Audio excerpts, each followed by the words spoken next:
Bienvenidos y bienvenidas a este taller. Se llama Validarme por ser mujer, cómo sentirme más segura y valorada en mi trabajo y en la vida.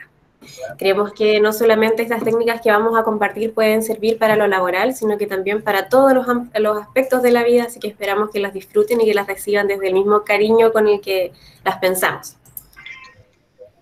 Seguimos. ¿Quiénes somos? Nos vamos a presentar primero. Yo soy Camila Pastén Cruz, soy psicóloga. Siempre que me presento, para los que ya me conocen, digo que soy una persona muy afortunada y agradezco siempre a la vida por haber escogido una carrera que me permite hacer lo que más me gusta, que es trabajar con personas, por las personas, para las personas. Tengo harta experiencia en temas de gestión de personas en organizaciones de distinto tamaño y el enfoque de género, que es algo que me importa desde siempre muchísimo. Todos somos personas, que es la consultora que lidero. Realizamos consultoría para personas y para organizaciones. ¿Con qué propósito? Nosotros creemos que el trabajo puede convertirse en un espacio de disfrute, en un espacio de aprendizaje, en algo agradable. Soñamos con un mundo, un Chile en el cual el día domingo no sea una lata porque mañana tengo que trabajar, sino que sea un espacio de descanso porque el lunes tengo mucho que aprender. Y en ese sentido trabajamos con distintas personas y organizaciones para poder acompañarlos a poner a las personas al centro, a trabajar con las personas desde el verdadero y genuino propósito que hay detrás. Y en este sentido, el taller que vamos a compartir hoy día nace de una necesidad que hemos observado en muchas mujeres de poder identificarse a sí mismas, de poder conocerse, de poder darse cuenta de cuáles son sus potencialidades dentro del trabajo, porque en un mundo que evidentemente sigue siendo, sí, la verdad es que sí, sigue siendo machista, hay mucho que nosotras tenemos que compartir también para poder empoderarnos más, ¿sí? Algunos acuerdos de convivencia que les proponemos para poder comunicarnos y entendernos mejor.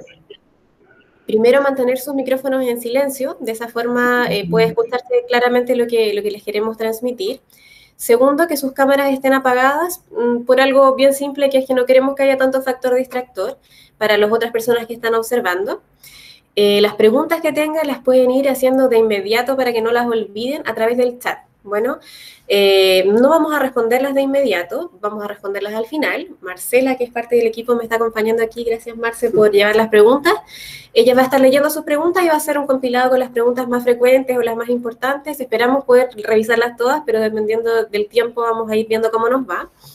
Cualquier duda o pregunta que quede para que no alcancemos a responder y que sea importante, la podemos responder por correo también. Bueno, y esto es práctico, por lo tanto, esperamos que puedan anotar todo lo que necesiten, graben, tomen fotos, lo que ustedes quieran, pero lo importante es poder compartir esta información y que se lleven cosas para aplicar desde hoy mismo, ¿sí? Otra cosa que queríamos reforzar es la idea de que este taller no está solamente dirigido a mujeres, pero el foco central sí somos las mujeres, por lo tanto, bienvenidos todos los hombres que están aquí presentes, porque es bueno que también podamos compartir estas experiencias y que ustedes puedan desde su visión también entender cuáles son las dificultades que nosotras vivimos muy a diario y que también podamos generar mejor convivencia desde ahí, ¿sí? ¿Qué contenidos vamos a ver el día de hoy? Vamos a hacer un breve repaso sobre la historia o la evolución de nosotras las mujeres dentro del trabajo, del mundo del trabajo, cuáles cosas han ido cambiando, cuáles cosas se mantienen desde el origen de los tiempos en que nos insertamos al mundo laboral. Luego vamos a ver o pasar también un repaso sobre algunos obstáculos que vivimos nosotras frecuentemente en el trabajo y que nos dificultan mucho el poder sentirnos seguras en este espacio. Vamos a revisar el autoconcepto y la autoestima, cómo esto se relaciona con mi sensación de bienestar al trabajar. Vamos a hablar sobre el síndrome de la tiara, que es algo súper interesante y que creo que a muchas de nosotras nos va a hacer sentido. Algunos micromachismos dentro del trabajo para poder identificarlos y estar bien atentas. Y al final vamos a pasar los tips prácticos para que ya se lleven tarea para la casa y podamos desde hoy misma practicar, ¿sí? Comenzamos entonces. Bienvenidas de nuevo, espero que esto sea muy provechoso para todas y para todos y comenzamos. Mujeres y trabajo. Respecto de nuestra inserción en las organizaciones. Primero, nos insertamos en un espacio de roles productivos, de cuidado, con muy poco espacio para tomar decisiones, con muy poca aprobación social. En general, el trabajo para la mujer era un espacio donde teníamos que, por necesidad, ingresar. No era algo bien visto, sino que era lo que había que hacer, con condiciones muy precarias. Creo que esta foto me llamó mucho la atención porque representa mucho lo que ¿cómo era nuestra inserción dentro del trabajo? Era algo donde no había espacio creativo para nada, era básicamente reproducir algo que con ciertas instrucciones, y donde el hombre siempre ocupó los roles de liderazgo, no éramos nosotras las que podíamos liderar, sino que siempre seguíamos instrucciones de un hombre. Y eso obviamente afectaba nuestra proyección de carrera, nuestra posibilidad de imaginarnos en roles de más responsabilidad. Hoy día, esta foto también creo que representa muy bien cuál es nuestra posición dentro del mundo del trabajo. Tenemos mayor acceso a cargos de responsabilidad, tenemos mucho mayor acceso a cargos de especialización, eso porque la formación ha podido permitirnos acceder a ello. Podemos tener carreras, podemos desarrollar nuestras carreras, podemos incluso a muchas personas hacer magíster, algún doctorado, si es que tienen la oportunidad, y eso les permite acceder a cargos donde hay mayor necesidad de formación. Y también, obviamente, mayor responsabilidad. Sin embargo, el trabajo doméstico no remunerado se mantiene, yo diría, casi en las mismas condiciones que antes. Hoy día hay mucho avance en el tema, pero no es suficiente. Somos nosotras las mujeres las que nos encargamos de cuidar a los niños, lavar la loza, lavar la ropa. Encargarnos del funcionamiento de un hogar en general es algo que suele ocurrirnos a nosotras las mujeres como principal responsabilidad. Y por eso tenemos una gran tendencia a la doble presencia. Las mujeres en general suelen estar pensando en su trabajo y al mismo tiempo, como aparece en la foto, en el hijo, el que tienen que darle la leche, en que hay que cuidar a alguien, que hay que acompañar al médico a otro alguien, que mis papás están enfermos. Y solemos ser nosotras quienes se encargan de eso, quienes se hacen responsables de esos cuidados. Por lo tanto, no estamos 100% concentradas en nuestro trabajo. Estamos en nuestro trabajo, pero pensando a la vez en todas las otras responsabilidades que tenemos que llevar. Por otro lado, tenemos baja representación en directorios, en espacios de toma de decisiones importantes. Hay muchas organizaciones hoy día que se están confabulando para poder mejorar esta situación y es muy importante seguirlas porque también nos da mucha esperanza. Sin embargo, es una lucha a la cual le queda largo plazo. El hecho de que haya pocas mujeres en directorios también no impide que las decisiones que se toman a nivel organizacional puedan considerar la visión de las mujeres. Cuando las decisiones las toman los hombres, las hacen pensando en su realidad, y no por malo, sino que porque es lo que ellos conocen. Pero al no conocer o al no experimentar la realidad femenina, hace que sus decisiones no sean tan inclusivas como podríamos esperar. Y por otro lado, se mantiene la brecha salarial, que todas o muchas de nosotras sabemos que por un mismo cargo o por las mismas responsabilidades podemos ganar hasta un 30% menos del sueldo. Y eso es gravísimo. ¿Cuáles son algunos obstáculos que se nos presentan diariamente como mujeres dentro del trabajo? Primero, la tendencia a masculinizar el liderazgo. Ya creemos que para poder ser exitosa, y eso no es solamente una creencia, sino que tiene bastante fundamento, tenemos que asumir características más masculinas. ¿Y eso a qué se refiere? Principalmente a tener que competir, tener que ponerme una coraza, tener que ser ruda, tener que ser dura en mi trato. Si yo soy demasiado amable, demasiado simpática, no me van a pescar. Y eso nos obliga a veces a asumir roles o características que no nos quedan tan cómodas, pero que sabemos que si no las tomamos, probablemente no tengamos tanto éxito laboralmente. Por otro lado, una alta penalización de nuestros errores. Cuando una mujer comete un error en el trabajo, suele pasar que se le critica o se le juzga mucho más que si ese error lo comete un hombre. E insisto en que no quiero decir nada contra los hombres, sino que son cosas que efectivamente suceden, ¿ya? Y que es importante que visibilicemos para poder darnos cuenta, incluso en nuestro cotidiano, cuánto reclamamos a una mujer por un error versus cuánto le reclamamos a un hombre por el mismo error, ¿sí? Dada esta alta penalización de los errores, también magnificamos el riesgo del fracaso. ¿Y eso qué quiere decir? Que nosotras las mujeres solemos pensar que si me equivoco, probablemente me despidan, las consecuencias sean graves, no me van a llamar nunca más para este proyecto, mi jefe no me va a perdonar, y así, un montón de pensamientos críticos y bien limitantes que hacen que pensemos que ante un fracaso que puede ser tan terrible, mejor ni lo intento. Me hago un paso a un lado y así evito este terrible fracaso que podría costarme el empleo, podría costarme mi carrera, etc. Por otro lado, tenemos una gran tendencia a la abnegación profesional. Y eso en general en la vida. Solemos ser muy abnegadas porque nos criaron así. Nos dijeron que calladita te ves más bonita, nos dijeron que había que ser buena, había que portarse bien. Y eso que se traduce en el mundo del trabajo en dos grandes cosas. Primero, que creo que quizás es alguna conversación que varios de ustedes ya pueden haber tenido en sus familias, es que tienen hijos, etcétera, es que sí, dentro de una pareja heterosexual, por ejemplo, si alguien tiene que dejar el trabajo dentro de los dos para dedicarse al cuidado de los niños, suele ser la mujer, por varios factores. Primero, la mujer suele ganar menos, por lo tanto es mucho más, comillas, sustentable que el hombre sea quien trabaja.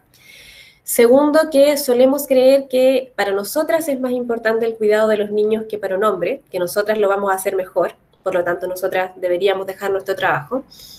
Y también porque no valoramos tanto nosotras mismas nuestra carrera. Solemos compararla con la de otros y pensamos que la de otros es mejor, es más importante, tiene más proyección.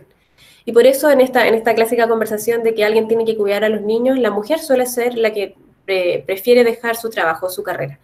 Eso en un caso extremo, ¿sí? Pero muchas otras veces, en casos un poco más cotidianos, mujeres que no tengan hijos, etcétera, solemos pensar que hay que ceder el espacio a otro para que otro se desarrolle. Entonces, en proyectos que podría tomar yo, por ejemplo, pienso que a lo mejor mi compañero lo va a hacer mejor. Entonces lo llamo a él para que él lo haga. Y eso de abnegarnos profesionalmente o de ceder nuestro lugar para que otro lo haga es algo que está muy culturalmente marcado y que solemos hacer. Sería interesante ahí preguntarnos cuántas veces he dejado de hacer algo dentro de mi trabajo, dentro de mi carrera, por otro. Cuántas veces me he dejado de lado a mí para que otro pueda asumir ese lugar, para ceder ese espacio. Y asimismo, también tenemos dificultades para compatibilizar nuestra vida familiar, personal, laboral. Solemos ser las principales encargadas de la familia de que esto funcione, por lo tanto, dedicamos mucho de nuestro tiempo a, además del trabajo, a poder enfocarnos en lavar, en cocinar, en preparar las cosas para los niños, etc. Y eso nos quita mucho tiempo de desarrollo personal. Creo que una pregunta interesante que nos plantea esta cuarentena es, ¿qué me gusta hacer a mí? Por ejemplo, muchas mujeres, bueno, de hecho agradecemos y valoramos mucho la participación de mujeres de todos los rangos etarios en este webinar. Nos alegra mucho que haya de todo tipo de mujeres acá. Y por eso mismo, como nos surge la pregunta ahí de cuántas mujeres que quizás han dedicado su vida a trabajar y a cuidar, a criar a sus niños, etcétera, hoy día en esta cuarentena, donde están en casa, donde se ahorran el tiempo de traslado, donde, por ejemplo, el espacio del almuerzo es algo que se comparte con los hijos, con la familia, ¿han pensado qué les gusta hacer a ustedes? ¿Han pensado, por ejemplo, qué hobby tengo? Me dedico siempre en mi tiempo libre, por ejemplo, a cocinar, a limpiar, a ordenar, a resolver algún conflicto entre mis hijos y mi pareja, o me dedico a leer, a tejer, a ver alguna serie. ¿Sé qué es lo que me gusta? Es una pregunta importante que nos ofrece esta oportunidad de la crisis, de la cuarentena, porque muchas mujeres, he escuchado muchos casos últimamente de mujeres que se han dado cuenta que no se conocen, que no saben qué les gusta, que no saben cuál es su hobby favorito, que no saben qué hacer en su tiempo libre, porque normalmente hacen cosas para otros. Y ahora que no pueden ni salir a comprar, se están dando cuenta de que, ¿qué hago con mi tiempo? Y eso ahí les dejo la pregunta interesante para darle una vuelta. Tomarla con amor, no tomarla desde la crítica de que, ay, he perdido toda mi vida en esto, sino que tomarla desde el cariño de, ok, sé que mi vida es la dedicada a otros, ahora tengo la oportunidad de dedicarla a mí, ¿qué puedo hacer por mí? Tomarla con el cariño que eso implica, para poder identificar que lo familiar, lo personal, lo propio y lo laboral son igualmente importantes. Incluso podríamos decir que si lo personal está bien posicionado, lo familiar y lo laboral van a resultar mejor por consecuencia. Y otro obstáculo que presentamos frecuentemente, y sobre todo en el mundo más tradicional, que es algo que ojalá pronto deje de ser una realidad, pero que todavía sigue existiendo, es que recibimos muy fuertes críticas de otras mujeres. En general, dentro del trabajo es un espacio donde se ve poca ayuda entre mujeres, poca sororidad, en espacios bien tradicionales. Insisto en que hay muchas organizaciones hoy día que se enfocan en poder trabajar con redes de mujeres y que hacen un trabajo maravilloso para eso. Pero también es cierto que cuántas veces no hemos pensado nosotras que, es que la amiga del jefe, es que, claro, se viste bonita para poder llegar a eso, claro, es que se maquilla para esto otro. Y nos fijamos en detalles que absolutamente nada tienen que ver con el desempeño y nos creamos mucha mala onda entre nosotras, eso es súper común. Y por favor, ahí como la invitación a reflexionar, a pensar cuántas veces he visto algo malo de otra mujer, porque sí, porque se me ocurrió. Quizás en todos esos malos pensamientos deberíamos darnos el tiempo, la pausa de decir, Si esto no es bueno, mejor no lo digo, mejor ni lo pienso, ¿sí? Tratemos de ser más conscientes de las críticas que hacemos a otros, especialmente como cuando son dirigidas a mujeres por temas de género, ¿sí? Ante toda esta dificultad, ¿quién podría sentirse segura? Es sumamente difícil, tendemos a ponernos muchas corazas dentro del mundo del trabajo, a ser personajes, a convertirme en otra persona para poder adecuarme a lo que los demás esperan, para poder responder a las expectativas del otro y para sentirme aceptada, básicamente. Y esto obviamente tiene muchas consecuencias para nuestra autoestima. Primero, queríamos visibilizar estos conflictos porque muchas veces lo que hacemos es actuar en piloto automático y se nos olvida que estamos viviendo en un contexto que ya es difícil para nosotras. Entonces, tenerlo presente nos permite hacernos otras preguntas para abrir nuevas posibilidades. Y aquí les va la primera pregunta. ¿Qué tan yo me siento en mi trabajo? Y ahí tenemos dos extremos, desde que mi yo laboral es absolutamente distinto de mi yo personal, hasta que me siento súper segura de mí misma y yo puedo ser yo en mi trabajo. Que quienes estén en este grupo, las felicito porque es algo difícil de lograr. Y son muy privilegiadas, son muy afortunadas, bacán, y ojalá puedan compartir su experiencia con otras mujeres también. Y entre medio está también como la línea de hago algunas cosas que no disfruto para sentirme aceptada. Por ejemplo, en vez de ser tan amable como podría ser con mis amigos, trato de ser un poco más dura para que me tomen en serio. O en vez de ser tan, por ejemplo, si yo tengo un yo que es muy para mis amigos, un yo que es muy para mi familia y un yo que es muy para mi trabajo, es muy agotador tener esos tres yo. Vivir desde esos tres yo es súper cansador. Y ahí también les pregunto, ¿desde cuándo que se sienten así? ¿Desde que trabajo? ¿Desde que, no sé, desde hace 2 años, 5 años, 10, 15? Quienes sean más jóvenes, quizás hay varias chicas de menos de 20 años, quienes sean, que ustedes a lo mejor llevan meses sintiéndose así. Pero independientemente del tiempo que llevo, la idea de esta pregunta es observar y dimensionar cuánta energía psíquica, cuánta energía mental he invertido en ser alguien distinto de mí, en esforzarme por cambiar alguna característica que a lo mejor para mí es importante. ¿Cómo me voy a sentir cómoda en un trabajo donde siento que tengo que ser alguien tan distinta de quien soy con mis amigos? Si yo en mi grupo de amigos o amigas me siento cómoda, es porque puedo ser yo misma, porque me relajo, porque estoy tranquila.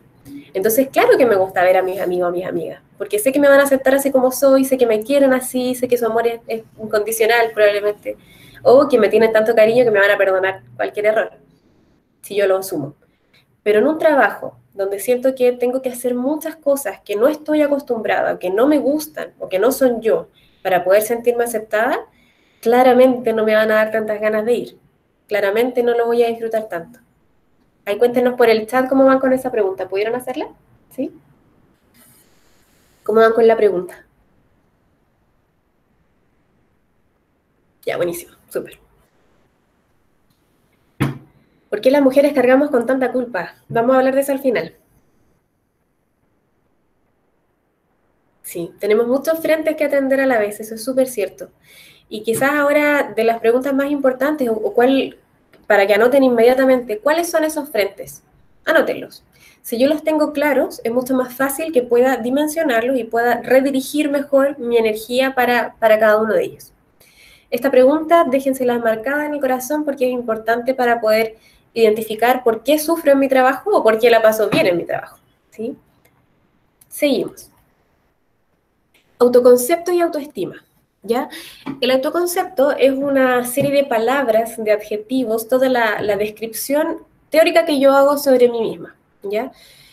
Por ejemplo, yo puedo decir Camila es psicóloga, Camila le gusta la cueca y Camila es una persona muy amable, por ejemplo. Todo eso forma parte de mi autoconcepto, es lo que yo digo y pienso de mí misma y por lo tanto es un componente más cognitivo, es lo que yo pienso, ¿sí? Y se forma a base de las experiencias previas. Por ejemplo, si yo suelo ser exitosa, voy a tender a decir que me va muy bien en mi trabajo. Si yo suelo escuchar mucho grito, mucho ruido y soy una persona que no me gusta, probablemente voy a definirme como alguien más cerrada. Y así, se forma de las experiencias previas Y es un concepto estable, es decir, se mantiene relativamente igual en el tiempo, pero no es estático. Y eso es una muy buena noticia porque nos permite poder cambiar lo que estamos diciendo de nosotras mismas en cada momento para como tener diferentes efectos, ¿sí? Cuando yo tengo un autoconcepto dividido, es decir, cuando yo tengo un autoconcepto para mi trabajo, un autoconcepto para mis amistades, un autoconcepto para mi familia y un autoconcepto mío propio, que es cuando estoy solita, es muy agotador poder ser tantos yo al mismo tiempo, ¿sí? Es cansador y es algo muy complejo de sobrellevar porque nos obliga o a negar o a reprimir algunas partes de nuestro yo en cada uno de esos espacios. Entonces es bastante desgastante, es una tarea muy compleja llevar esos distintos autoconceptos a la vez, ¿sí?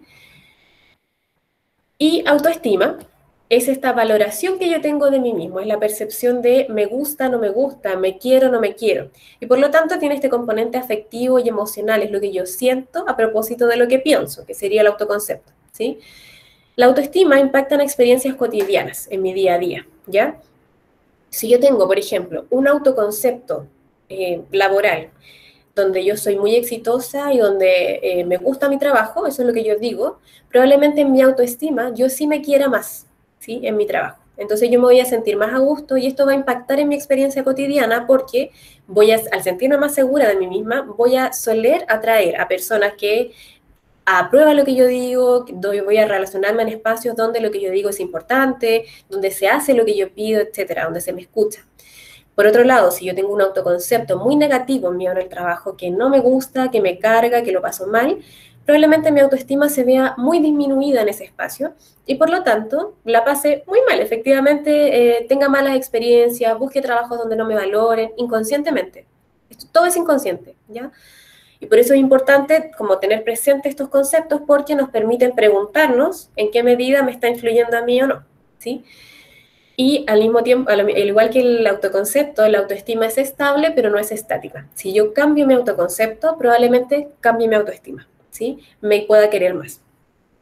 Entonces, importante aquí o la idea clave de esto es que puedan recordar que estas claves no son estáticas, ¿sí? Que pueden irlas modificando con el tiempo y así van a poder conseguir una autoestima que sea mucho mejor y que las haga sentir mucho mejor a ustedes, ¿sí? Vamos a hacer un ejercicio para comenzar a aplicar. Y es que quiero que anoten una lista de las características de su yo ideal. Les pedimos lápiz, papel en el correo, o puede ser su celular, cualquier herramienta que a ustedes les sirva para llevar este registro, y anoten cómo sería su yo ideal. Vamos a darles un minuto ahí para que puedan pensar, reflexionar cómo sería este yo ideal y que podamos ir haciendo esta lista.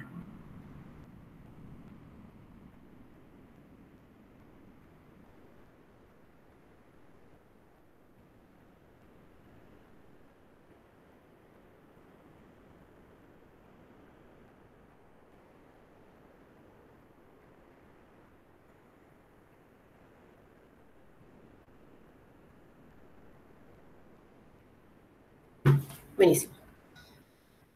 ¿Cómo van con su lista? Cuéntenos por el chat para saber si podemos seguir avanzando.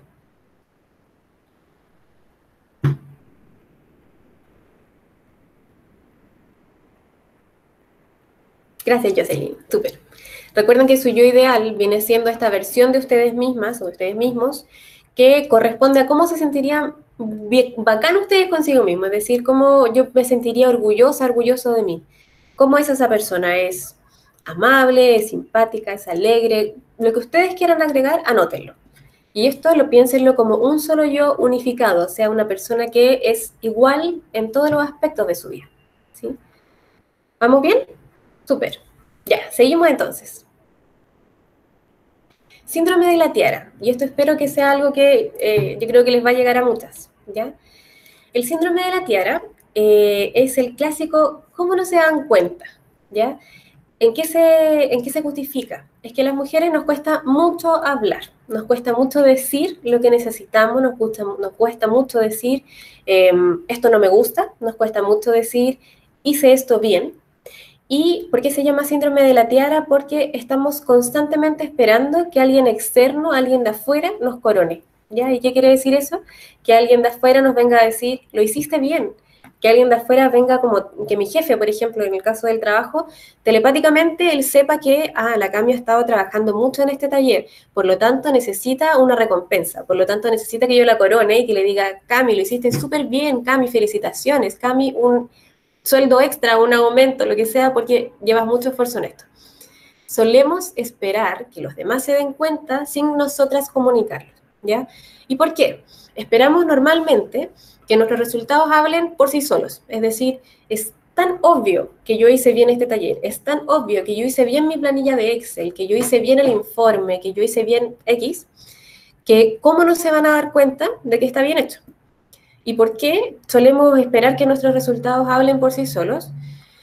Porque nos educaron para no hablar, ya nos educaron diciéndonos que calladita te ves más bonita, ¿ya? Y en general es mal visto, y esto es por un estereotipo de género, es mal visto que una mujer hable bien sobre lo que está haciendo. Es como arrogante, es como que fuera engreída, le da color, vende humo, lo que sea.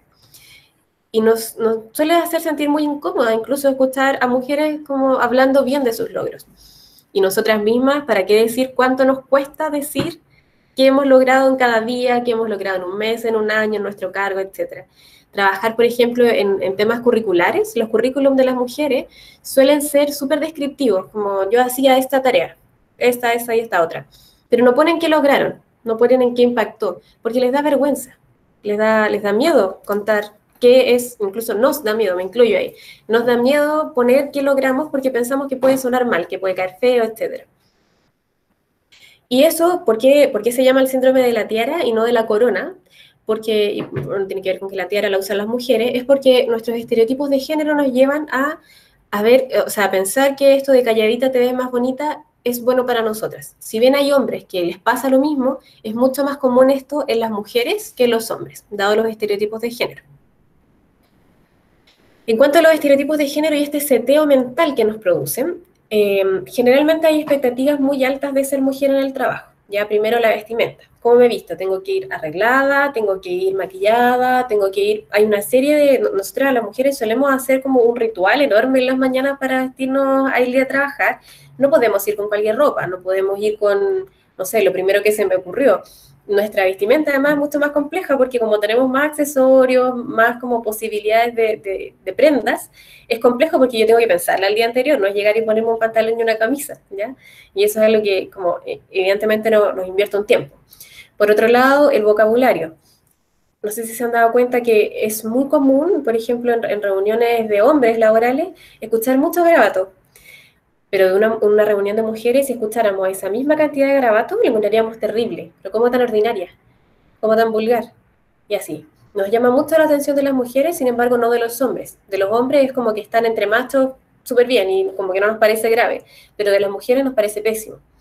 Comportamiento, que las mujeres en general tenemos que ser amables, tenemos que ser de alguna forma sumisas, tenemos que decir que sí. Nos cuesta mucho posicionar nuestro planteamiento, nuestra posición dentro del trabajo y en general en la vida, pero sobre todo en el trabajo es un espacio tan limitado, tan cuadrado, que solemos presentarnos mayores dificultades nosotras mismas en cómo nos comportamos en ese espacio. Y por lo tanto reprimimos o negamos características propias nuestras que se salen de este marco, ¿ya? Todo lo que no entra en estas expectativas que tienen los demás sobre ser mujer en el trabajo, lo negamos. Lo negamos, lo reprimimos. ¿Y eso qué genera? Claramente eso genera estrés, genera que esas características salgan por otro lado, entonces podemos terminar desquitándonos con nuestra pareja, con nuestros hijos, con nuestros amigos, eso es algo muy común, y genera obviamente una baja autoestima. Y al limitar nuestro autoconcepto, que es lo mismo que acabo de decir, como yo no puedo ser yo misma, no puedo explayarme en todo mi potencial en el trabajo, suelo, por lo tanto, reducir mi autoestima, ¿sí? Y eso obviamente impacta en mi sensación de bienestar, en cómo me planteo dentro del trabajo, las ganas con las que me levanto y las ganas con las que me acuesto el día anterior sabiendo que al día siguiente voy a trabajar, etc.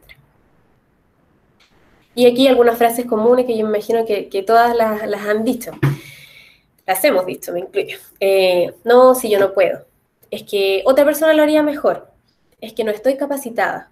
Hay muchas mujeres que esperan tener un magíster, esperamos tener un magíster, un doctorado, ir a la universidad para poder estar capacitadas para algo que en el fondo sí sabemos que podemos hacer, pero nos da mucho miedo, nos da mucho, mucho miedo. Y tenemos mucha culpa de poder eventualmente equivocarnos, hacer algo mal, ¿sí? Y esto genera lo que se conoce en psicología como el efecto Pigmalión o la profecía autocumplida, ya que es que hay tanta expectativa del otro sobre lo que yo puedo o no puedo hacer, que yo finalmente termino cumpliendo eso.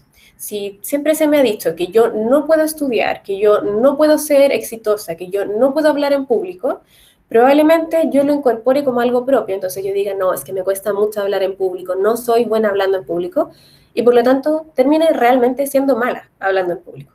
Pero no es porque no tenga la capacidad, es porque me lo he dicho muchas veces. Entonces la cantidad de veces que me lo dije se replicó tanto en mi mente que mi mente está funcionando para cumplir esa orden, de que yo no soy buena hablando en público. Así que hay mucho ojo con las cosas que se dicen, porque mientras más cosas positivas se puedan decir, mejor. Ese efecto sí que no jode, dice el aire, sí, así es. Por ejemplo, aquí un tema bien práctico. Las mujeres, esto en temas de selección de personal, las mujeres postulan un cargo cuando tienen el 100% de las competencias requeridas, es decir, cuando saben el Excel que pidieron, cuando tienen el título que se pidió, cuando tienen la experiencia, cuando tienen todo. Las mujeres postulan cuando tienen todo. Sin embargo, los hombres postulan cuando tienen la mitad de esas competencias requeridas. ¿Por qué? Porque creen que les va a ir bien igual, se sienten mucho más seguros de sí mismos y por lo tanto postulan. Y otra cosa aquí, un dato terrible, que por lo menos para mí es muy terrible, en general las mujeres postulamos a los cargos, a pesar de que podamos estar mejor formadas o mejor preparadas, postulamos con una expectativa de renta mucho menor que la de los hombres, con menos formación, con menos preparación. Nos valoramos mucho menos en el trabajo, solemos pensar que otro lo va a hacer mejor, que no soy tan capacitada, etc. Entonces hay harto ojo, obsérvense al momento de postular a un trabajo, de valorar lo que están haciendo. ¿Cómo lo estoy valorando? ¿Lo estoy valorando, comillas, objetivamente? ¿O lo estoy valorando desde mi creencia personal de que soy una persona limitada y que no puedo? Ojo ahí. Y ya para terminar con esta parte, vamos a los micromachismos en el trabajo, ¿ya? Los micromachismos, o neomachismos también se les llama, son conductas cotidianas, cosas que pasan muy desapercibidas, que nosotras y los hombres en general, todo el mundo hace, y que al pasar tan piola, como se dice, no le vemos la gravedad al asunto y por lo tanto reaccionamos culturalmente desde ahí bien, como si fuera normal, ¿ya? Primero, uno muy común en el trabajo es la poca visibilidad de mujeres en las conferencias. Es muy común que las conferencias, los encuentros de banco, etcétera, sean de muchos hombres y de pocas mujeres. Par de mujeres, pero no son no nos vemos representadas en esos espacios de toma de decisión. Me cuesta pronunciarlo un poco, se llama Bropropriation, que estoy segura que a todos alguna vez les ha pasado, que están dando una idea, en una reunión, por ejemplo, en alguna sesión de trabajo, dan una idea y pasa piola. Y un minuto después viene un hombre y dice la misma idea y, oh, qué buena idea. Y uno ahí se queda pensando así como, pues sí, yo dije lo mismo. No me habrán escuchado, seré invisible, hablo mal, como que uno se cuestiona la vida entera porque no sabe si no le pescaron, ¿por qué no me pescaron? Y ante eso, después, ¿qué hacemos? Dejamos de opinar. Porque, filo, si no me van a pescar y va a venir otra persona a apropiarse mi idea y la encuentran todo genial porque la dijo él, mejor no opino. Harto cuidado ahí con eso. El mansplaining, que es cuando, no sé, por ejemplo, yo psicóloga vengo a hablar sobre autoestima y viniera un hombre y me dijera, tranquila Cami, lo que pasa es que la autoestima es no sé qué, y me la empieza a describir como si yo no supiera. Entonces es un tono súper condescendiente que viene a explicarnos a nosotras, pobrecitas, que lo que pasa es que la Cami no cacha tanto, entonces le voy a explicar cómo es. O estamos postulando un proyecto y, no, es que Cami, para postular este proyecto tú necesitas esto, esto y esto otro, pero yo en realidad ya lo sabía porque lo había leído en las bases, por ejemplo. Eso suele pasar harto también en el trabajo. Otra cosa frecuente son las tareas feminizadas, ¿ya? Servir el café, por ejemplo, que es una tarea que comúnmente se les da a las mujeres y que es tal el nivel de los micromachismos que solemos hacerlo porque es como obvio. A mí alguna vez incluso me pasó que estaba en un trabajo, había una reunión de socios en la oficina del gerente y éramos varias personas, pero yo era la única mujer y estábamos todos trabajando y se me viene a acercar un hombre y me dice, Camila, ¿tú podrías prepararle el café a los caballeros de la reunión? Yo así como, sí, pero estoy igual de ocupada que los demás, como, ¿por qué no vas tú ya que te paraste? Pero no, po, tenía que hacerlo yo porque era mujer. Entonces, y eso a mí me generó mucho impacto porque yo lo que les acabo de decir lo pensé, pero no lo dije. Entonces, es tal el nivel y que incluso cuando uno está consciente, a veces te choca tanto que terminas haciéndolo igual porque es como, ¡ay! Te quedas para adentro. Entonces, por eso es muy importante tener el concepto muy presente, para que mientras más presente lo tengamos, más podemos visibilizarlo y podemos reaccionar ante él de buena forma, no cediendo, ¿ya? Y el último es la misteria, que es, yo creo que es algo bien común, que es cuando empezamos a hablar de temas de equidad de género en el trabajo, por ejemplo, que para estos cargos vamos a buscar mujeres o vamos a poner las postulaciones, vamos a seleccionar un 50 y 50, vamos a asegurarnos que haya un rol de mujeres importante en esta selección. Y los hombres empiezan con que, ay, claro, pero es que ahora nos van a dejar sin trabajo, y que quieren meterse en todo. Es como si fueran a perder su rol porque las mujeres queramos también participar. Y eso es algo bien, bien nefasto, porque en realidad, mientras más participación mutua haya, mucho mejor para todos. Mejores son los resultados. ¿Para qué queremos visibilizar estos micromachismos? Para poder ser conscientes, ¿ya? Para poder darnos cuenta que en el momento que ocurran, eso no es normal. Si yo sé que eso no es normal, puedo reaccionar mejor y no cedo, como siempre lo he hecho, ¿sí?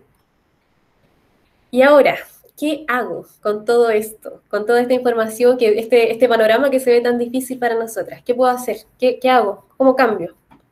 Y ahora nosotros creemos que no hay recetas, no hay una receta única para nada de lo humano, pero tenemos algunos tips que esperamos que al intentarlo se les puedan servir y que los puedan aplicar. La tarea número uno, y esta es la parte más práctica, así que hoja y lápiz a mano para por favor empezar al tiro con esto. La tarea número uno es identificar mis fortalezas, ¿ya? Esto es algo que a muchas mujeres les cuesta, ¿ya?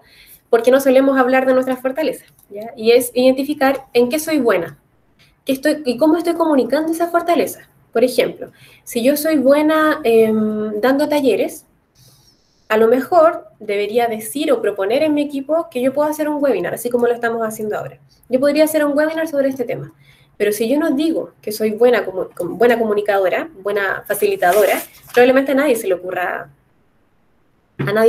que soy buena en eso y por lo tanto no se me dé esa oportunidad. Vamos a darles un minutito ahí para que puedan anotar sus fortalezas ahora ya. La idea es que se queden con este ejercicio hecho sobre su fortaleza. Y ahí nos cuentan cómo vamos.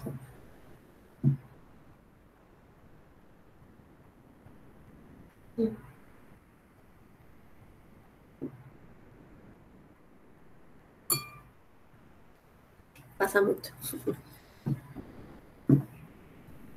¿Cómo vamos? Vamos bien, más tiempo, más pausa, a veces hablo un poco rápido, me entusiasmo. Escríbanos en el chat para poder saber si seguimos avanzando a la siguiente. 2 minutos más. Perfecto, buenísimo. Genial que quieran más tiempo para anotar su fortaleza. Muy bien, muy bien.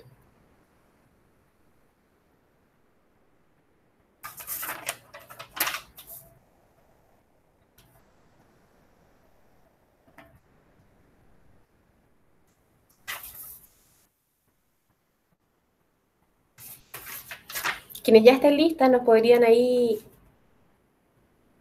hablar un poquito más lento ya. Me voy a hablar más lento. Me entusiasmo hablando.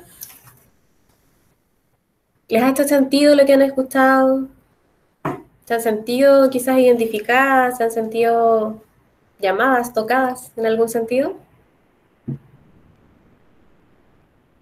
Sí, autoanalizarse, a ver qué dice aquí. Sí, en varios, muchos, ok. Es propio súper identificada, ok.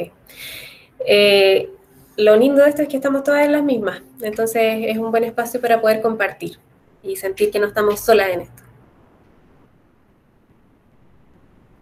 Lo de las fortalezas es algo que probablemente no alcancen a hacer ahora, no alcancen a terminarlo, pero por favor, en cuanto termine el taller, háganlo, porque es algo importante para poder seguir avanzando en este tema.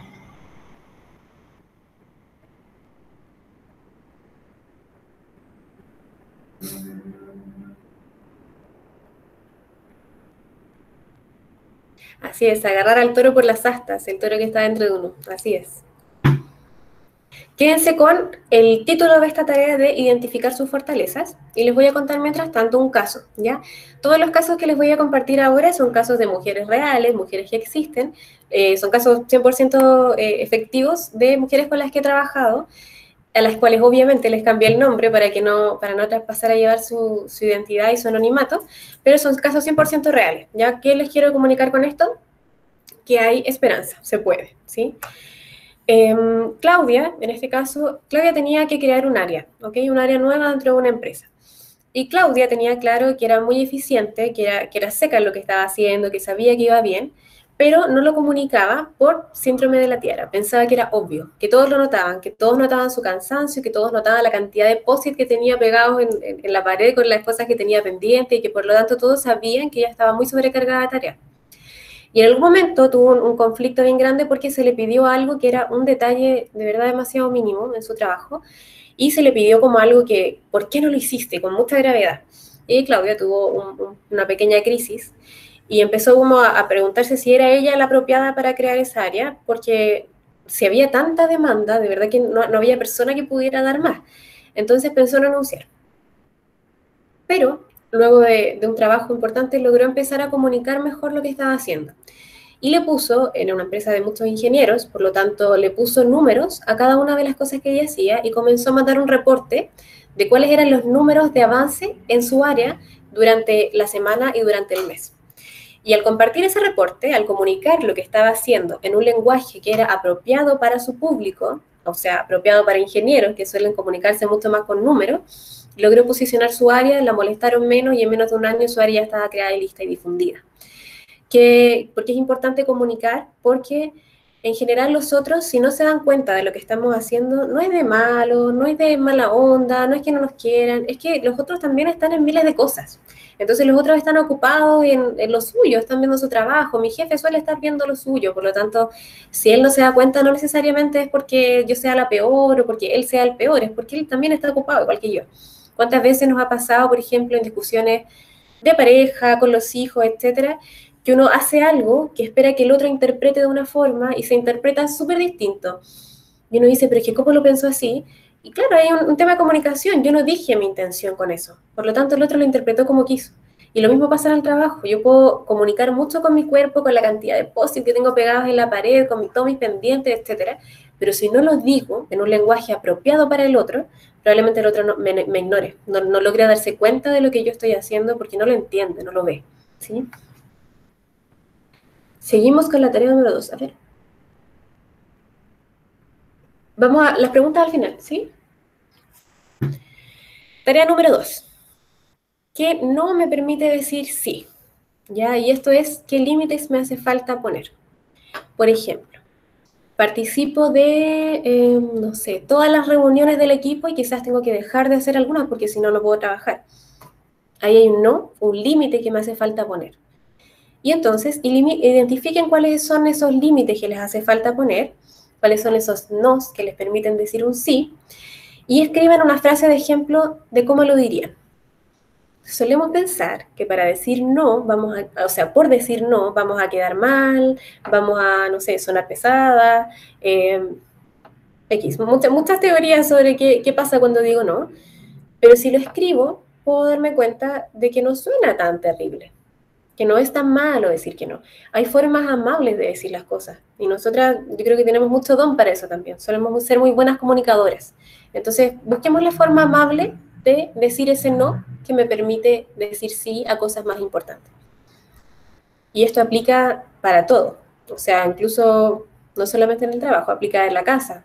A lo mejor yo diría, no quiero lavar la loza para sí poder tomarme un descanso. Y eso es súper válido y hay que saber comunicarlo. Si uno lo comunica bien, probablemente genere un enganche en el otro y el otro te ayude. Así que ahí tómense un minutito más para anotar los nos que les permiten decir sí. Y nos cuentan ahí en el chat cómo van.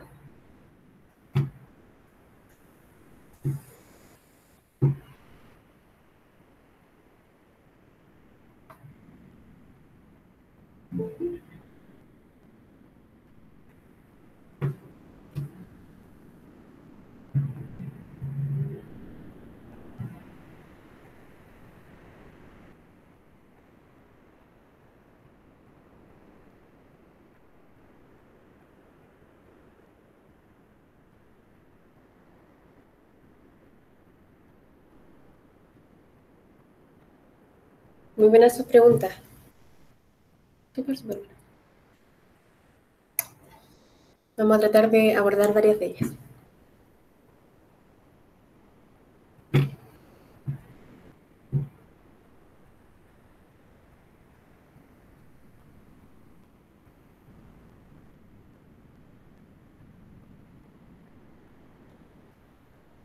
Buenísimo.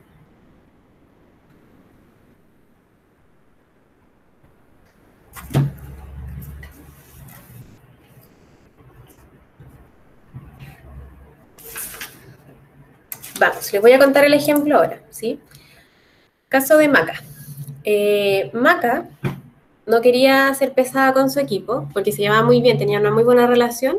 Maca yo creo que es de las personas que tiene la suerte de poder ser ella misma en el trabajo y eso hace que esté muy contenta dentro del espacio también. Pero al llevarse tan bien se producía un efecto de como simbiosis, como de que querían que estuvieran todos. Entonces la invitaban a muchas reuniones y eso no la dejaba trabajar en lo que ella sí tenía que hacer, en su área, ¿sí?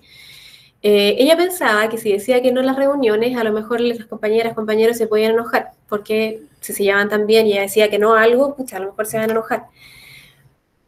Pero aprendió a identificar qué no me permite decir un sí, y eso fue, qué reuniones no son necesarias, ¿ok? ¿Cuáles son las que basta con que me llamen para el tema puntual y después yo me retire? Y con eso logró estructurar mucho mejor su trabajo y logró sentirse más segura y logró identificar que puede decir que no es terrible decir que no, ¿sí? Ella tiene un don comunicativo bien bueno, entonces lo dice de forma súper simple, súper genuina, como, chiquillos, no puedo participar de esta reunión, no, me avisan si es que hay algo importante, listo. Y no suena para nada terrible, suena hasta buena onda incluso. Y es muy importante que podamos identificar y tomarnos el tiempo de decir que no, porque es la única forma de poder avanzar en otras cosas. Es el no que me permite decir un sí. Y aquí paréntesis, buscando la imagen de él trabajando, no puedo contestar ahora, puse algo en Google, algo así como no molestar trabajando. Y salía muchas fotos, que esto es un tema de género también, salían muchas fotos de cuidado, hombre trabajando, no molestar, hombre trabajando, no molestar, hombre trabajando, no molestar.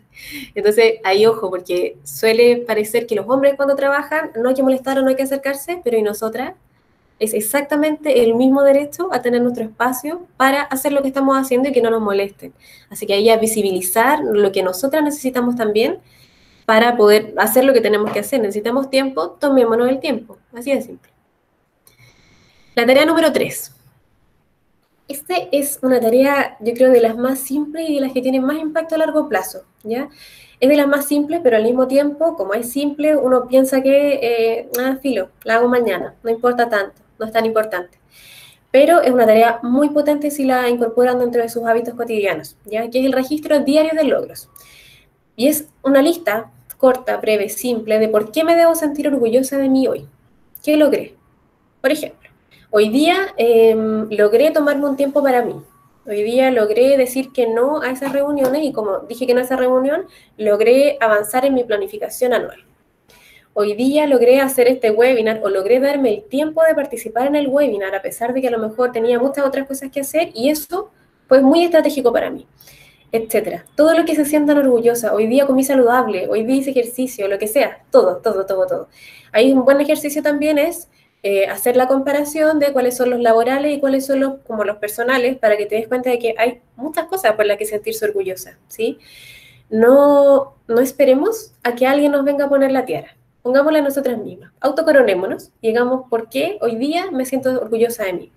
Si eso lo hacen todos los días, al terminar su jornada laboral o al terminar su día, no les tome más de 10 minutos. No es algo grave. O sea, 10 minutos menos de Netflix, 10 minutos menos de redes sociales, 10 minutos más para mí, y los cuales a largo plazo les prometo, les aseguro que esta es una muy buena técnica de autoconocimiento y para aumentar la autoestima.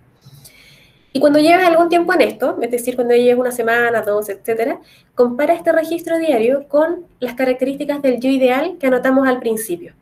Y se van a dar cuenta que hay muchas cosas del yo ideal que sí están teniendo hoy día, que no están tan lejos de su realidad, que son cosas bien prácticas. A lo mejor ese yo ideal ustedes lo pusieron con cosas gigantes, pero en el registro diario se van a dar cuenta que con cosas bien pequeñas pueden estar logrando ese yo gigante también.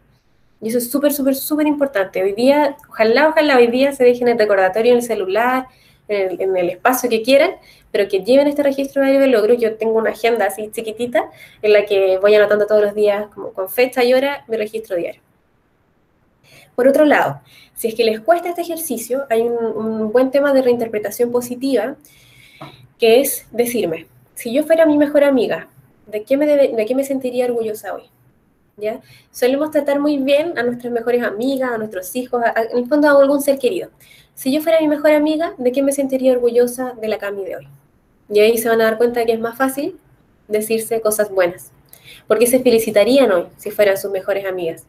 Esto es una muy buena tarea también cuando me cuesta sentirme orgullosa de mí porque a lo mejor no tengo tan fuerte mi autoestima aún.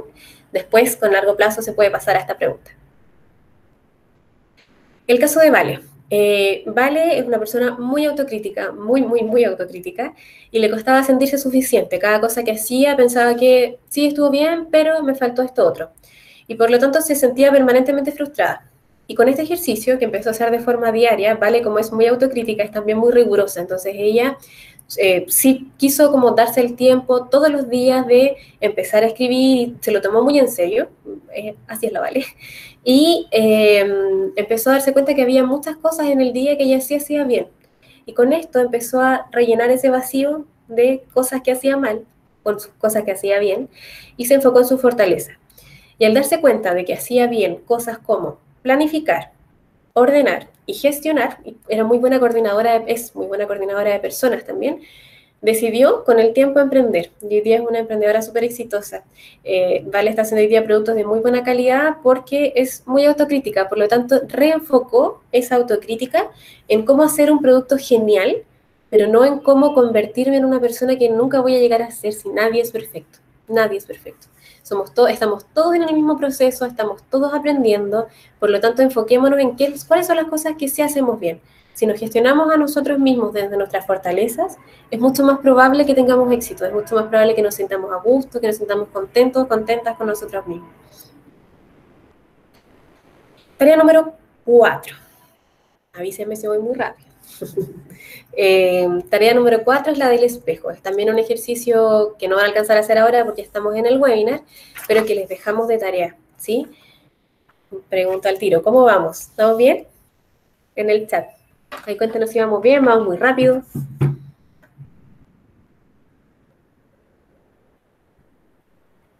Bien, bien, excelente. Ya. ¿Sí? Ya. Seguimos entonces. Súper. La tarea número 4 es la tarea del espejo. Es un ejercicio que también, al parecer tan simple, podemos como, menospreciar muchas veces, pero que es muy potente, ¿ya? ¿Y qué es? Pegar mis fortalezas, las que identificamos en la tarea 1, pegarlas en el espejo. Cuando yo las pego en un post-it, en un papel, con un scotch, lo que ustedes quieran, las pego en el espejo, y sobre todo hoy que estamos yendo tantas veces al baño a lavarnos las manos con esto de la cuarentena, cuando las vean pegadas en el espejo, mírense a los ojos y díganse esas fortalezas. Yo soy una persona carismática, yo soy una persona exitosa, yo soy una persona solidaria, lo que sea. ¿Cuáles son sus fortalezas? Y repítanselas una y otra vez en el espejo. Esto es un ejercicio como de reprogramación, ¿ya? Cuando yo me miro a los ojos, conecto conmigo y me doy cuenta de que hay una persona detrás, que hay un niño, una niña ahí como buscando aprobación, y le digo, sí, eres bacán, sí, eres alegre, sí, te va muy bien, sí, eres buena o bueno en esto, ese niño se empieza a reconfortar. Y entonces empezamos a actuar desde el adulto responsable que llevamos dentro y podemos hacernos cargo de esa necesidad que tenemos. Pero el ejercicio del espejo es algo que hay que hacer con constancia, ¿ya? Y hay que hacer muy a conciencia. A veces es muy difícil mirarnos al espejo, de verdad. Es un gesto muy cotidiano. Todos vamos al espejo, nos arreglamos, nos peinamos, nos lavamos los dientes, pero darnos el tiempo de mirarnos al espejo, mirarnos a los ojos y decirnos que somos tal o cual cosa positiva, es algo que a largo plazo también tiene mucho impacto. Puede ser muy difícil al principio porque nos cuesta muchas veces mirarnos a los ojos. ¿Cuántas veces, no sé, nos cuesta mirar a otra persona a los ojos por 30 segundos? Imagínense si nos cuesta mirar a otros, cuán difícil puede llegar a ser mirarnos a nosotros mismos, encontrarnos con esa persona que hay en el espejo. Entonces dense el tiempo para intentarlo, al menos. Si no son sus fortalezas, otro buen ejercicio para el espejo es pegar algunas frases, por ejemplo, hoy me permito equivocarme, hoy me permito aceptar que soy talentosa en esto y hoy me permito aceptar también mis tiempos de aprendizaje, es decir, mis errores, ¿ya? No tengo que llegar a hacerlo perfecto de una vez porque no lo voy a lograr, es difícil, es sumamente difícil, pero el proceso es lo que genera el cambio, entonces abracemos ese proceso con cariño, con recepción, para poder tener mejores resultados de largo plazo. El caso de Fran. Fran con este ejercicio, que es algo bien profundo, no solamente tiene que ver con fortalezas, pueden hacerse muchas cosas con el ejercicio del espejo. Se dio cuenta de que muchas de las cosas que se decía o que pensaba de ella misma venían de su infancia, ¿sí? ¿Y en qué sentido de su infancia? Ella solía escuchar muchas frases relacionadas a que es que no hay plata, es que no es suficiente, es que este mes me van a echar, es que este mes va a ser muy inestable, como con temas económicos muy, muy inestables y como que le generaban mucho miedo y mucha ansiedad. Entonces Fran vivía como constantemente pensando en esto y por lo tanto buscaba experiencias en su vida que le confirmaran estas teorías que ella tenía sobre sí misma y por lo tanto tenía trabajos muy inestables, donde no se le valoraba, donde a veces no se le pagaba el sueldo y así. Entonces ella su mente se encargó de reproducir estas creencias limitantes en su vida cotidiana y con un proceso muy lento pero seguro, Vale empezó a darse cuenta de que tenía esta tendencia a como reiterarse una y otra vez que era una persona con dificultades económicas, que en el fondo no era alguien estable, y después de un año de hacer este trabajo de seteo mental, la Vale fue ascendida en su trabajo, hoy día recibe una remuneración estable, está contenta. Es increíble lo que pasa cuando nos convencemos de algo bueno sobre nosotros mismos. Somos súper buenos diciéndole estas cosas a otros, pero es muy difícil hacerlas con nosotros. Entonces, démonos el tiempo, al menos intentémoslo. Como les decía al principio, no hay una receta, no hay una verdad única, pero intenta aquello que más te haya resonado para poder probar. Quizás tienes algún buen resultado, yo creo que sí. Y la tarea tip número 5 es tomar pausas de conciencia, ¿ya? ¿A qué se refiere esto? A que en alguna situación estresante, frustrante de mi trabajo, de mi vida cotidiana, también puede ser, imagínate que paras el tiempo, que lo detuviéramos en esa situación, en ese momento, vuelve a las características que escribimos del yo ideal y pregúntate cómo reaccionaría ese yo ideal ante esta situación. Si mi yo ideal es una persona calmada, serena, muy tranquila, en una situación de enojo laboral, por ejemplo, lo que debería hacer ese yo ideal es tomarse una pausa, darse una vuelta, respirar, pensar, volver. Pero darse ese tiempo, hacerlo a conciencia. Quizás no lo vas a hacer muy a conciencia al principio. Quizás al principio te vas a acordar tarde. Pero no importa que te acuerdes tarde. ¿Qué podrías haber hecho distinto en esa situación para sentirme orgullosa de mí? Y ya el hecho de pensarlo es motivo para sentirme orgullosa, siempre, siempre. El hecho de cuestionármelo al menos es el motivo para celebrar. Entonces no nos sintamos poca cosa, no nos sintamos menos porque tuvimos un error, 2, 10, 20 en el camino, porque el camino es muy largo. Como les mencionamos al principio, muchas pueden llevar meses y años, décadas sintiéndose de una forma. Entonces este trabajo es una propuesta de largo plazo, de largo aliento, que requiere energía, que requiere cariño por sí misma. Eso es algo que se trabaja. No esperemos lograrlo de un día para otro, sino que basta con sentirnos orgullosas de al menos estarlo reflexionando. ¿Sí? ¿Cómo vamos? De a poquito. Bien, mal, más o menos. A ver, háganos ahí el comentario de cómo vamos. Muy bien, ¿sí? Bien, bacán. Buenísimo. Súper. Gracias, chicas. Chicos. Y la tarea o tip número 6, que es de los más importantes y los que más nos cuesta, es pedir ayuda. No estamos solas. Hoy día hay por lo menos 39 personas conectadas ahora. Había más de 100 interesadas y así, o sea, esto sin ni siquiera tener una publicidad pagada. Esto fue solamente publicidad orgánica. Entonces, si pensamos que hoy, solamente hoy, y contando como las coincidencias de la vida, o sea, todas pudimos conectarnos, todos podemos conectarnos a esta hora, todos teníamos disponible este momento, todos teníamos acceso a internet, etcétera. O sea, la cantidad de personas que estamos sintiendo lo mismo es mucha. Entonces hay que atreverse a pedir ayuda. No es algo raro, no es terrible. Pidan ayuda, no va a pasar nada malo. Y si pasa algo malo la primera vez, prueben con otra persona. Como probemos con personas que nos demuestren que sí están dispuestas a escuchar, que sí están dispuestas a colaborar. Déjate ayudar. No basta con pedir ayuda. También hay que dejarse ayudar. Si yo pido ayuda, tengo que ser consciente de que si encuentro a alguien que me va a ayudar, ese alguien va a requerir que yo haga un esfuerzo. ¿sí? Nos cuesta reconocer nuestra vulnerabilidad, nos cuesta reconocer que no somos expertos o expertas en esto, nos cuesta reconocer que no llevamos mucho tiempo sintiéndonos de una forma y que cambiarlo cuesta mucho trabajo, pero déjate ayudar. Déjate, inténtalo, no, no va a pasar, les aseguro que no pasa nada terrible por dejarse ayudar. Y si pasa algo terrible, tratemos de intentarlo de nuevo. En alguna ocasión va a pasar que se van a encontrar con alguien que va a realmente ayudarlo. Y si tú eres de las mujeres que se siente segura en su trabajo, que se siente puede ser ella misma en su trabajo, que te sientes contenta, que lo disfrutas, ayuda a otras mujeres. Cuéntale tu experiencia a otras para que nos inspiremos. Necesitamos tener esa luz de esperanza dentro de este contexto tan complejo que vivimos para poder decir, ya sí me atrevo a intentarlo un día, me atrevo a intentarlo una semana, me atrevo a intentarlo un mes y ya en un año va a ser su vida absolutamente distinta. Entonces somos personas, trabajamos con el concepto del trabajo, porque es un espacio donde pasamos tanto tiempo al día que si logramos mejorar un poquito nuestro ser en el trabajo, estamos seguras que eso va a impactar en su vida personal, en su vida familiar, en sus hobbies, etc. Es un espacio de mucho impacto, por lo tanto, por eso trabajamos ahí. Esperamos que este taller sea muy útil y que también se atrevan, gracias a esto, a pedir ayuda a quien corresponda, a pedir ayuda a una amiga, a una consultora, todos somos personas, también es aquí para ayudar, así que pidan ayuda, que no es nada terrible. Y muchas gracias. Fue un placer enorme poder hablar de esto con ustedes. Vamos a revisar ahora las preguntas más importantes que salieron. Vamos a ver si alcanzamos a resolverlas todas. A ver. ¿Por qué las mujeres cargamos con tanta culpa en el trabajo? En general y en el trabajo. Las mujeres somos o solemos ser muy culposas porque nos han criado así, ¿ya?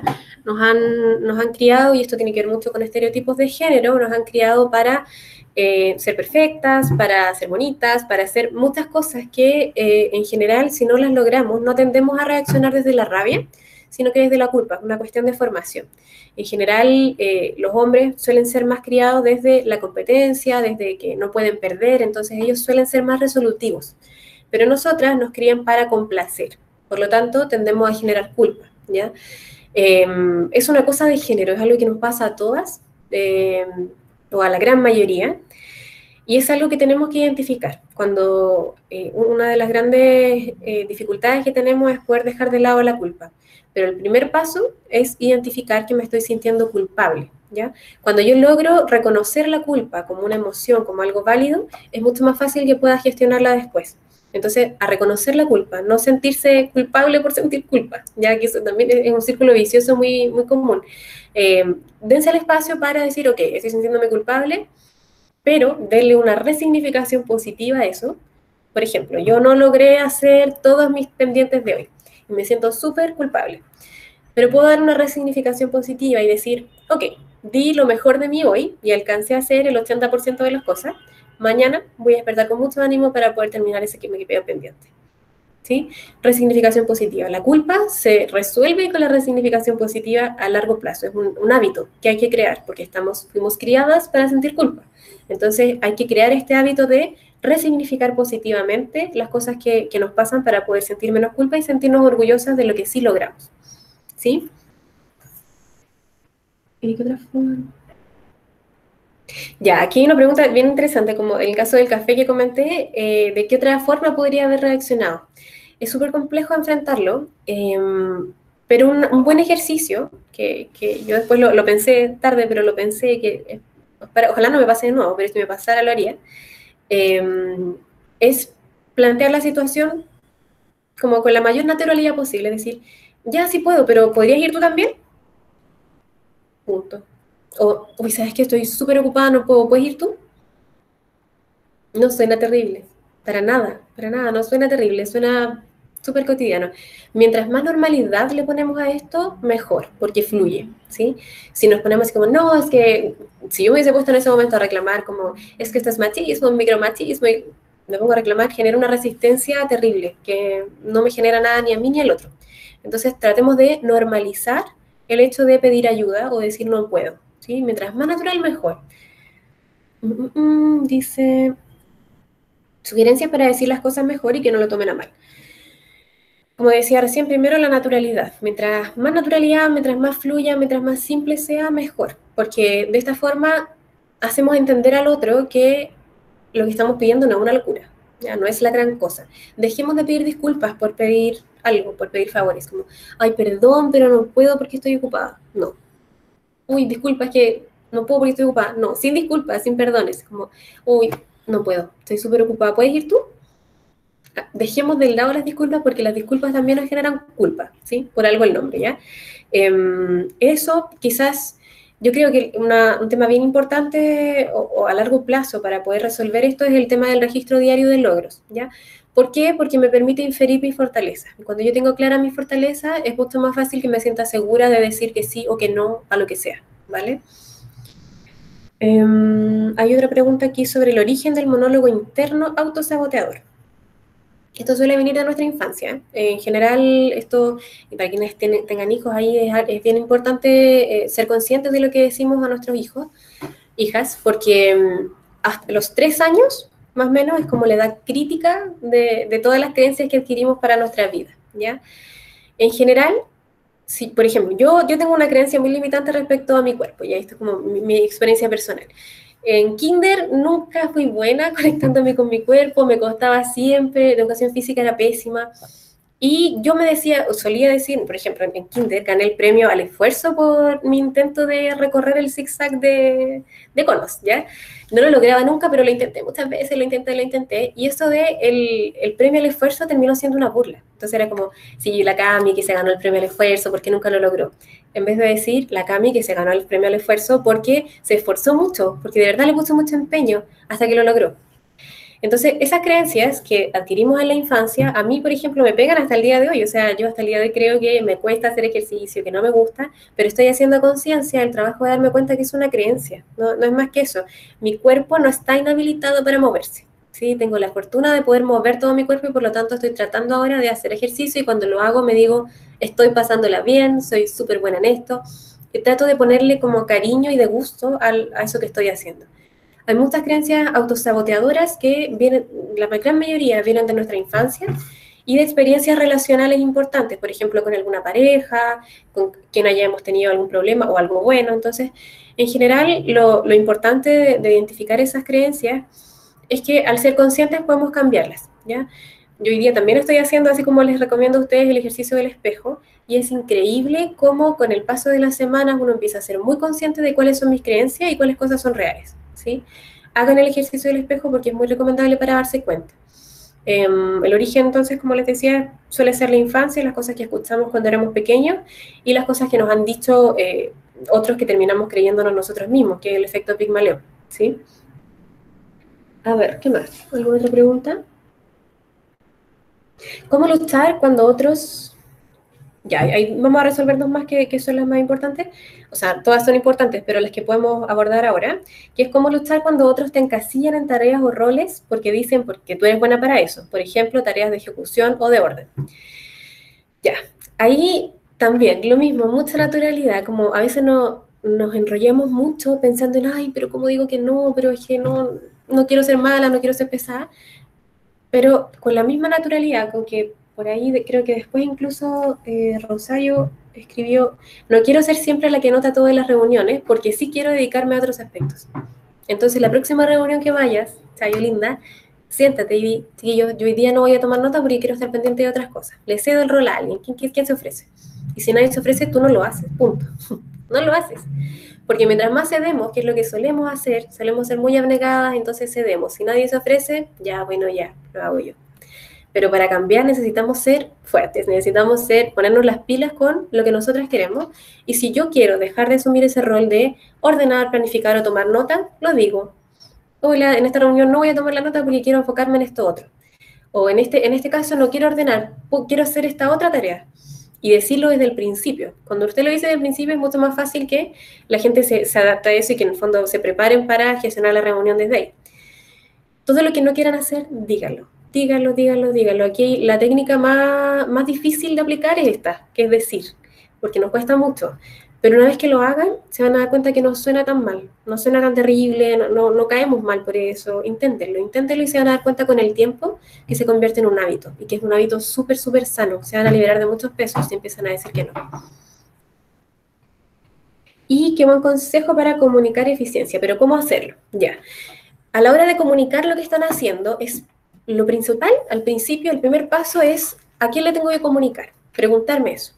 Si yo le tengo que comunicar a mis hijos, por ejemplo, que estoy muy cansada por todas las labores del hogar y que necesito ayuda, por ejemplo, la forma de comunicarme con los niños es súper distinta a la forma en que me comunico con mi jefe, con mis pares. Por lo tanto, con ellos tengo que utilizar una técnica que sea más didáctica, ¿sí? Entonces, podemos armar un juego. Chiquillos, vamos a hacer un juego donde los días lunes me toca hacer esto, los días martes a ti, y vamos a hacer un sistema de puntaje y que tenga más puntos a ganarse un chocolate, lo que sea. Puede ser cualquier cosa, ¿ya? Pero seamos creativos y seamos reflexivos al momento de preguntarnos a quién le comunicamos, porque cuando yo tengo clara mi audiencia, puedo saber cómo comunicar. Si mi jefe es ingeniero, si mi jefe es una persona que, o mi jefa, le gustan mucho los números, si él todo lo comunica en números, ¿cómo le tengo que comunicar yo? Con números. Traspaso lo que yo quiero decir a números. Si mi jefe o mi jefa es una persona que le gusta mucho hablar y comunica todo hablando, y yo ya lo sé, porque uno ya lleva tiempo trabajando con esa persona, entonces ya sabes que le gusta hablar, le hablo. Si es una persona que es muy emocional y por lo tanto, no sé, le interesa mucho el concepto de justicia, voy y me planteo diciendo, mira, me parece que lo más justo es esto otro. Me parece que lo más eficiente es esto. La idea es tener muy claro a quién le comunico para poder leer lo que a esa persona le hace sentido y comunicarle desde ahí. Así podemos enganchar mucho mejor. Y a la hora de comunicar, ser bien creativo y creativa. ¿No? Ahí la idea es poder abrirnos a comunicar de una forma que no es la que a nosotros nos serviría, sino que la que el otro le sirve para entenderme. ¿Ya? Eso es lo complejo de hacer, pero que se puede. Se puede, se puede, se puede. Hay muy buenas experiencias de eso. Y en general otra cosa bien, bien buena, bien positiva, es partir comunicando siempre desde el propósito, desde el para qué. Si yo digo que no voy a, chiquillos, no quiero participar de esta reunión porque tengo mucho que hacer, es mucho más entendible decir, chiquillos, para poder lograr hacer la planificación de la que están todos involucrados, mi propósito, no voy a participar en esta reunión porque estoy súper colapsada. De ahí va el qué. Pero el para qué va primero. Cuando yo comunico el propósito primero, es mucho más fácil enganchar a los demás. Y eso creo que es un muy buen tip como para la vida. En general, comunicar desde el propósito es mucho más efectivo, tiene mucho más impacto que comunicar desde solamente el qué voy a hacer. ¿Sí? Eso. ¿Alguna otra pregunta? Estamos. Y ojo con las siempre y los nunca, que ahí también lo comentó por ahí Trini. Los siempre y los nunca son bien nocivos. ¿Ya? Como eviten decirse yo siempre hago eso, yo nunca hago esto otro, porque nos limitan muchísimo. ¿Sí? Les damos muchas, muchas gracias. Les vamos a mandar un correo con la grabación de todas formas para que si quieren compartirlo con alguien, si les sirvió, si les hizo sentido, puedan difundirlo con todos quienes quieran. Gracias a quien nos escucha desde Argentina. Saludos. Espero que les haya servido.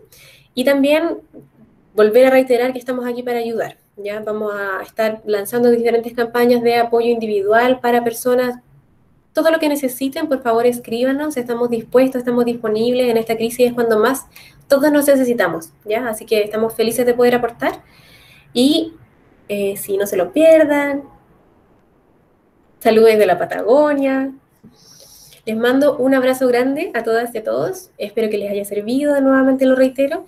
Y a compartir, que mientras más gente acceda a esta información, mejor para que todos podamos apoyar de una manera que tenga más impacto.